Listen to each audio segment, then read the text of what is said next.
La aparición del cálculo en el siglo XVII produjo un quiebre esencial en la historia de la matemática. Lo que algunos no pueden explicarse es cómo del descubrimiento de una herramienta tan potente pudo emerger una pelea entre dos personas que se odiaron mientras vivieron: el inglés Isaac Newton y el alemán Gottfried Leibniz. En el año 1669, Newton ya había desarrollado las bases del cálculo, pero en lugar de publicar sus conclusiones, las volcó en un manuscrito que hizo circular entre un grupo de matemáticos británicos. Leibniz ya había llegado casi a las mismas conclusiones que Newton, cuando en 1676, durante un viaje a Londres, se topó con el manuscrito de su colega. Así como el inglés cometió el error de no publicar su descubrimiento, el alemán cometió otro peor. Publicó su método, pero sin mencionar que había tenido en sus manos el famoso manuscrito. A partir de ese momento, se inició una feroz polémica, con acusaciones de plagio, tráfico de influencias, cartas anónimas, secretos disimulados en criptogramas y descalificaciones por ambas partes. Un enfrentamiento que solo finalizó con la muerte de Leibniz en 1716. Por suerte, el resultado del proceso quedó indemne, y tanto Newton como Leibniz comparten el honor del descubrimiento.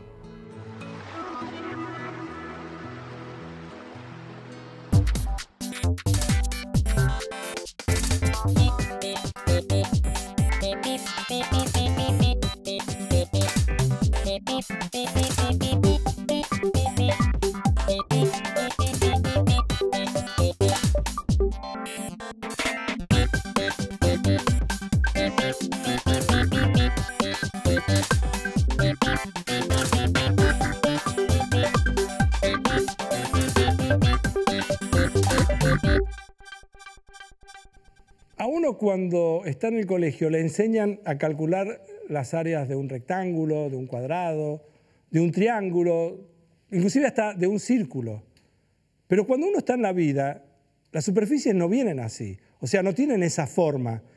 Uno tiene que aprender otra cosa, porque, por ejemplo, si uno tiene que sembrar un campo, los campos no son necesariamente rectangulares o tienen una forma de las que uno conoce cómo calcular la superficie.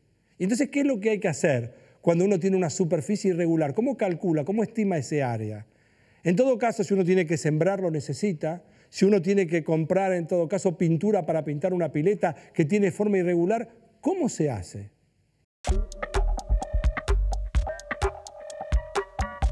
Ni bien llegan los primeros días de calor, uno sueña con refrescarse. Pero al mismo tiempo se da cuenta que la pileta no está en condiciones. Hay que pintar el fondo, pero ¿cuánta pintura necesitamos?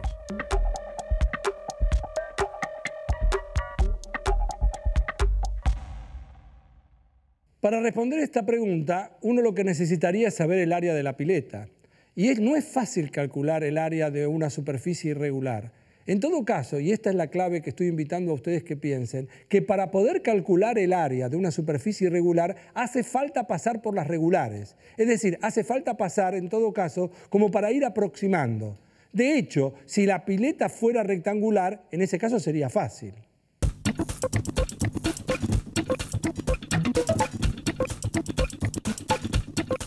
Lo que tenemos que hacer es medir dos lados de la pileta que forman un ángulo, multiplicarlos y el producto de esa operación nos va a dar la superficie. Es decir, el viejo y conocido base por altura. Es fácil, pero claro, lamentablemente, la pileta que tenemos no es rectangular. Es que si uno supiera que tiene una forma redonda, usa la formulita justamente del área de un círculo, pi por radio al cuadrado. ¿Y si es más complicado?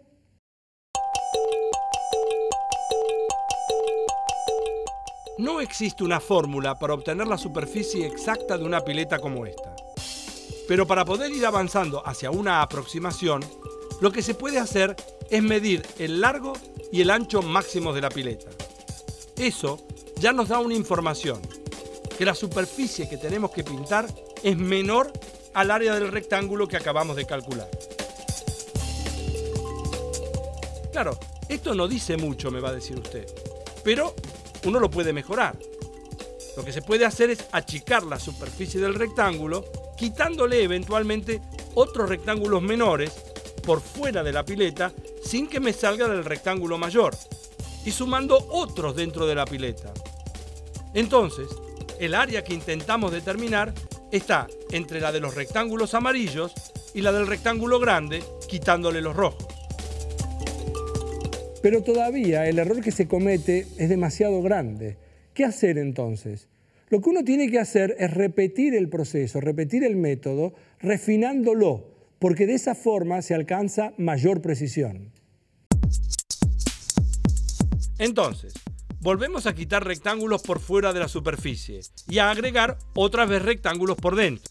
En definitiva, se trata de hacer un sándwich entre una medida mayor y una menor, y que la distancia entre los panes sea cada vez más pequeña, aunque nunca tanto como para que los panes lleguen a tocarse.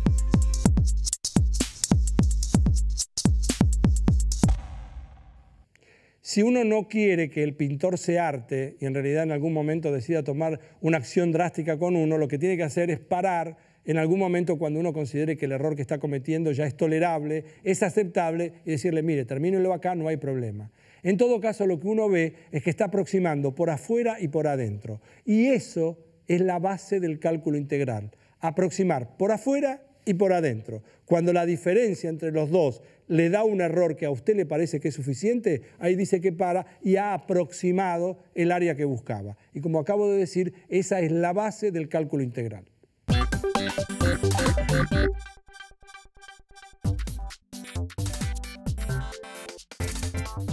Tenemos 50 bolitas rojas y 50 azules.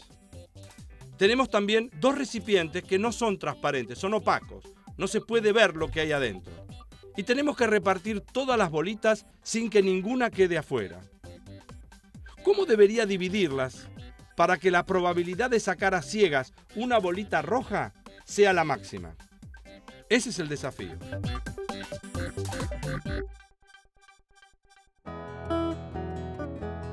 Aunque uno no lo crea, establecer una estrategia para ganar este juego, el 4 en línea, es también hacer matemática. Juan Pablo Paz es físico y uno de los mejores que tiene el país y se dedica a la computación cuántica. Él dice que los modelos matemáticos le permiten descubrir el lenguaje de la naturaleza. ¿Cómo hace?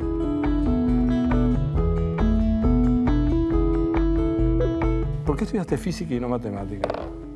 Yo estudié física porque me interesaba entender la naturaleza. O sea, la matemática me encanta, me resulta muy interesante, pero en principio es algo mucho más abstracto que no tiene por qué tener una relación con lo natural.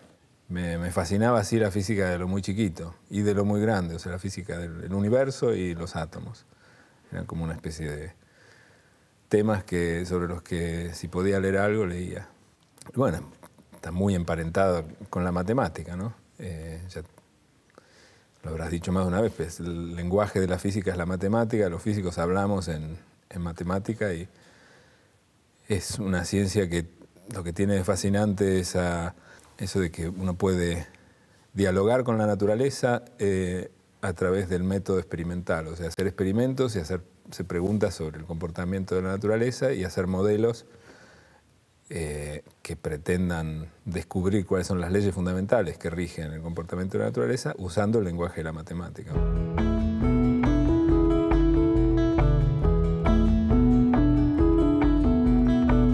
¿Vos trabajás en lo que es la computación cuántica? Sí. Entonces tiene que ver algo también con las computadoras. Claro. Aparecen la computación, la física y la matemática. Sí. ¿Están detrás de conseguir que las computadoras sean más rápidas, haciéndolas pensar distinto, funcionar distinto? ¿Cómo se explica eso para una persona como nosotros, o personas como nosotros que somos legos y no entendemos? Es un tipo de física y matemática en la que la idea de lo que es hacer un cálculo es como que está siendo generalizada, o estamos pensando en que se puede computar y hacer cálculos de manera diferente de como estamos acostumbrados a pensarlo. A ver, explícame, porque estamos acostumbrados a pensar, a sumar, restar, multiplicar, dividir. ¿Qué cosa diferente sería?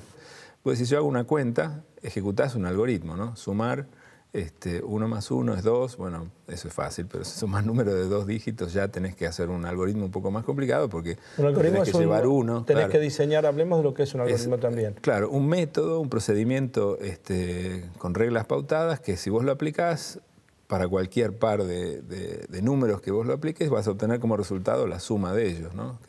¿Y cómo hace la computadora para hacer cuentas? Primero, codifica la información, la guarda en su memoria, usando el código binario, ¿no? A esos ceros y unos están guardados en la memoria de la computadora en el estado de algún objeto material, que en particular en las computadoras actuales, las memorias magnéticas, los discos magnéticos son granitos de material magnético que si están imantados con el polo norte en una dirección representan un 0 y en otra dirección representan un 1.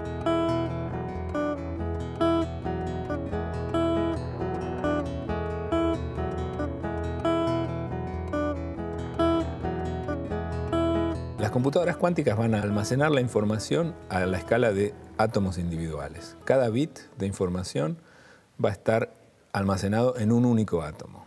Pero aquí que, bueno, con esos átomos vos podrías hacer cuentas exactamente igual como las haces con un ábaco, con una computadora, con un papel, usándolos para procesar la información exactamente igual que como se las procesa la información en las computadoras actuales. Pero las leyes de la física que rigen el comportamiento de los átomos son muy distintas de las leyes que rigen el comportamiento de los objetos más grandes.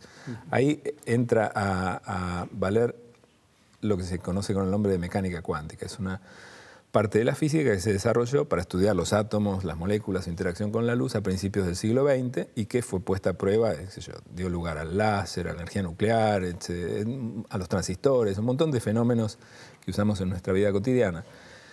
Y se sabe que, así como, si bien los átomos uno los puede preparar en estados que sean bien distinguibles entre sí, por ejemplo, un 0 y un 1 serían dos energías muy distintas del último electrón que se mueve en el átomo, también pueden existir en estados en donde esas dos alternativas, 0 y 1, coexisten. Es decir, es una computadora cuántica, es un sistema material que evoluciona de acuerdo a las leyes de la física cuántica y que se puede desdoblar en varios caminos computacionales a la vez.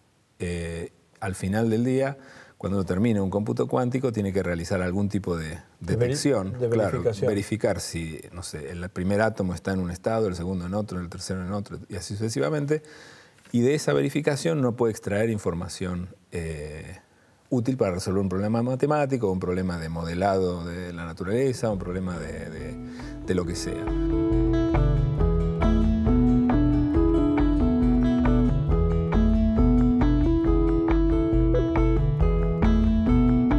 Todo número entero se puede escribir como un producto de números primos. Ahora, si yo te doy un número entero y te digo encontrar los factores primos, no hay un algoritmo eficiente para hacer eso. Eso podría llevar 100.000 años con las computadoras actuales. Claro. Y con las tuyas, ¿no? No. ¿Cuánto te falta para que las tuyas empiecen a estar en funcionamiento? Bueno, algunas décadas, yo diría. ¿Algunas décadas? Sí.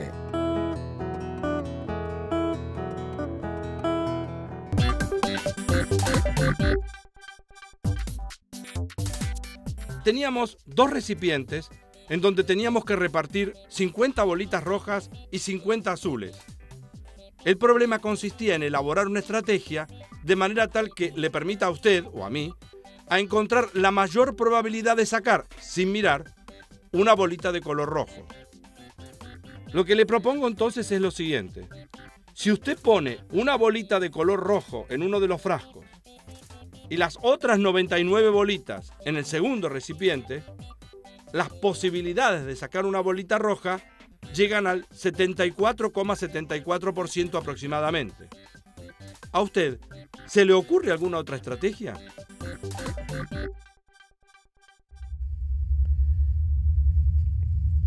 Hay veces que uno no tiene ligado fabricarse o generarse una estrategia con la matemática, ¿no?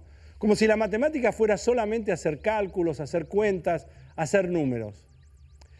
Sin embargo, quiero mostrarles cómo en realidad la matemática también interviene en un caso muy particular. Quiero contarles una anécdota de una niña que ve que su padre está jugando al ajedrez con dos amigos que tiene y pierde las dos partidas. Vamos a suponer que esta niña se llama Violeta. Entonces Violeta lo va a ver al padre y le dice: papá, yo te aseguro que yo podría hacer un mejor papel que vos. Y te lo digo con respeto. yo me atrevo a jugarles a tus dos amigos 2 partidas simultáneas y seguro que las 2 no las voy a perder. El padre está un poco sorprendido y no entiende bien lo que le dice Violeta, pero de todas maneras le pregunta, ¿vos estás segura? Mirá que uno de ellos juega bastante bien, el otro más o menos. Entonces Violeta le dice, hagamos una cosa, al que juega bien, déjame que yo voy a jugar con blancas y que él juegue con negras. Y al que juega más o menos, permitile a él que juegue con blancas y yo juego con negras. Pero eso sí, las partidas tienen que ser simultáneas. El padre acepta, va a ver a los amigos, les propone el problema y Violeta se dispone a jugar contra los 2 amigos del padre. Una partida con blancas, otra partida con negras. Ahora, aquí es donde viene la estrategia. Entonces Violeta piensa, primero, entonces se sienta, acá tiene, vamos a suponer que está ahí, aquel participante, aquel amigo del padre que juega con piezas blancas y le dice, empiece a jugar. Cuando el amigo juega algo, hace la primera movida, supongamos que hace peón 4 rey, inmediatamente Violeta, antes de contestarle, ella con el otro amigo del padre agarra y juega la misma movida de aquel, peón 4 rey, y espera la reacción de él. En cuanto el amigo de este, que está de este lado juega con piezas negras, ella le replica al que jugó primero en la partida que tiene con piezas negras lo que hizo el amigo. Entonces le juega la respuesta que le dio él y espera otra vez la respuesta de las blancas. Cuando viene la respuesta de las blancas, ella juega esta partida con las blancas. El otro hace una movida con las negras, ella hace la movida con las negras. Esta hace una movida con la blanca, ella hace una movida con las blancas. Es decir, que está replicando Violeta la partida que está jugando acá contra este, donde ella lleva las piezas negras y el otro lleva las piezas blancas, la replica con el otro amigo. De manera tal que está jugando 2 partidas al mismo tiempo, simultáneas, una con piezas negras y otra con piezas blancas.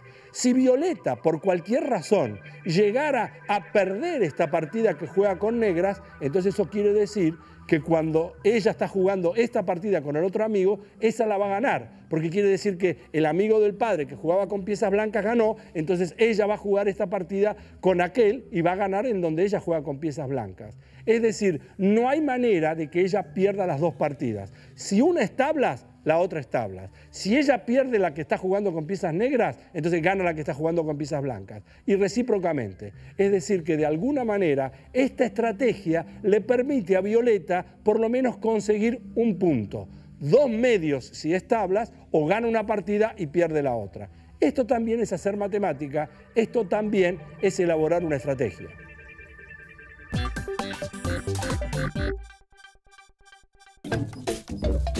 Paremos un poco. Le voy a contar una historia. Es sábado a la noche y se realiza una fiesta en la que solo pueden ingresar los ceros. El 10 llega a la puerta, lo paran y él dice, «Hey, ¿acaso no puedo andar con bastón?» Todo bien, lo dejan pasar. Llega el 101, le quieren impedir entrar y él contesta, «Mirá, ¿no ves que ando con muletas?»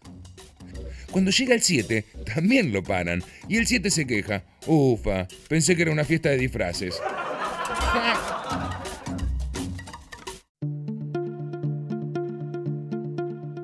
La criptografía y la informática recorren un camino de la mano de la matemática. Y para descubrir este mundo apasionante, nos acompaña un especialista, Hugo Skolnick. Hugo, ¿qué es esto? ¿Qué es esta foto? Esto es un ejemplo típico de algo criptografiado. ¿Qué quiere decir criptografía? Bueno, uno toma un mensaje, por ejemplo una carta, lo transforma de alguna manera, de modo tal que sea ilegible para todas las personas que no tengan la clave correspondiente para leerlo. Originalmente los métodos eran bastante primitivos para encriptar. Una de las técnicas era superponer a una imagen como esta una piedra que tenía determinados agujeros en determinadas posiciones. Ajá. Entonces uno miraba por los agujeritos y, por ejemplo, leía esto, y eso era un mensaje. Ajá. Entonces el destinatario tenía que tener una piedra idéntica para poder leer de la misma manera. Ajá. Y el que no tenía la piedra no sabía cómo seleccionar. Este es un ejemplo de lo que se llama sustitución monoalfabética. ¿Qué quiere decir? Uno toma una letra y la sustituye por otra letra. Sí. De hecho, por ejemplo, había una técnica que aparece en el código Da Vinci, ¿no? Que con el alfabeto hebreo. ¿Qué es lo que hacían? Era la sustitución en espejo. O sea, tomás todo el alfabeto y la A la cambias por la Z, la que está simétrica en la otra punta, ¿no? Sí. Bueno. La A por la Z, la B por la Y, etc. Exactamente. O sea, okay. Bueno, ese es el método de la ATBASH. Y durante bastante tiempo se utilizó, durante varios siglos, y tampoco en ese momento se entendía mucho cómo funcionaba. Estas son máquinas, hubo una variedad de máquinas alemanas durante la guerra. La máquina Enigma es esta máquina que está acá, o sea, tiene fundamentalmente, era como una máquina de escribir. Sí. ¿Qué es lo que tiene? Tiene rotores, o sea, estas cosas que giran. La posición inicial de esos rotores es la clave del día. O sea, uno va moviendo los rotores a una posición inicial y entonces uno empezaba a escribir normalmente. Cada vez que apretaba una tecla se prendía una lucecita y iba produciendo código automáticamente encriptado. Esta es la parte de la criptografía, la parte de la historia que tiene que ver con algo que se ha sofisticado muchísimo y de lo que queremos hablar sistemáticamente en Alterados por Pi con Hugo Skolnick. ¿Apuro por llegar a dónde? En la Argentina se producen 22 muertes por día en accidentes de tránsito. Es decir, el equivalente a 2 equipos de fútbol cada 24 horas. Por la misma causa, en el año 2007, perdieron la vida 8.104 personas. Una cantidad que podría haber asistido a 3 funciones de la Traviata en el Teatro Colón con el aforo completo. Si solo tomamos los heridos que dejan los accidentes viales en todo el país, su número alcanzaría para cubrir las 115.000 localidades que dispuso el Estadio Azteca para la final del Mundial del 86 entre Argentina y Alemania. A veces, manejar no conduce a ningún lado. Muchas veces uno mira un amanecer o un atardecer, mira el mar, está en una montaña, mira una obra de arte, mira una pintura, mira una escultura, o escucha una música que lo conmueve, o mira una mujer, o mira un hombre, y hay algo en alguna parte que dispara dentro de nosotros sensaciones de belleza. La belleza es algo muy indefinible, muy particular de cada uno, pero en definitiva es algo que nos conmueve. La matemática también tiene esos rasgos, solamente que hay que saber ir a buscarlo. Así como uno va a buscar cada una de estas cosas que yo describía recién, la matemática también ofrece ese tipo de lugares casi como si fuera un páramo, como si estuviera la belleza, el silencio o el sonido del silencio. Y la matemática presenta cosas como esta. 1 por 1 igual a 1. 11 por 11 igual a 121. 111 por 111 igual a 12.321. Y así uno va siguiendo y va mostrando como una cadencia, como si estuviéramos en algún monte o en algún lugar y hubiera un viento que va y que va desparramando los unos por distintos lugares y después los dígitos, hasta que los hace aparecer a todos. O también, si no viene acá y tiene otra estructura, otro patrón, donde uno pone 1 por 8 más 1 es igual a 9, 12 por 8 más 2, 98, 123 por 8 más 3, 987, y empieza a descubrirse el patrón, un patrón numérico, que en definitiva es lo que hacemos los matemáticos, estar buscando siempre patrones, no solamente numéricos. Estoy presentando los numéricos porque siempre en el programa tiendo a mostrar que la matemática es otra cosa que no necesariamente tiene que ver con los números. Pero esto forma parte de la belleza de la matemática. También, como hay belleza en otros lugares, hay belleza en esto, en cómo se van esparciendo los dígitos y aparece algo que está conmoviendo, que está llamando. Y después uno puede ir allá y mirar 9 por 9 más 7, 88. O sea, 9 por 9, 81, más 7, 88. 98 por 9 más 6, 888. 987 por 9 más 5, 8.888. Es como que invita en alguna parte todo esto a decir, acá hay música en algún lugar, acá hay poesía en algún lugar. Por supuesto que no es la misma música y poesía de la que nosotros estamos acostumbrados, pero también es algo virtuoso. Hay en alguna parte algo convocante. La matemática presenta muchas de estas situaciones. Miren esto, 1 por 9 más 2, 11. 12 por 9 más 3, 111. 123 por 9 más 4, 1111. Y así siguiendo. Cuando yo presento este tipo de cosas, lo hago realmente conmovido. Y yo sé que seguramente ustedes están mirando el programa y están pensando, no, mire, esto compararlo con un atardecer, compararlo con una mujer bonita, compararlo con una sinfonía de Beethoven, sí, sabe que sí, sabe que también. ¿Quién dice, quién se puede hacer dueño de la belleza? ¿Quién puede decir que la belleza únicamente está referida a esto o a esto otro? La belleza está en muchas partes, también en la matemática. Claro, hay que saber ir a buscarla y descubrirla. No porque yo sea el que lo buscó, porque todas estas cosas obviamente no se me ocurrieron a mí. Pero lo que sí quiero decir es que en definitiva esto existe y esto también es maravilloso y esto también tiene que ver con la matemática y esto también se llama alterados por pi y esto también sirve para que yo les agradezca que nos hayan permitido a nosotros entrar en su casa. Chau, hasta la próxima.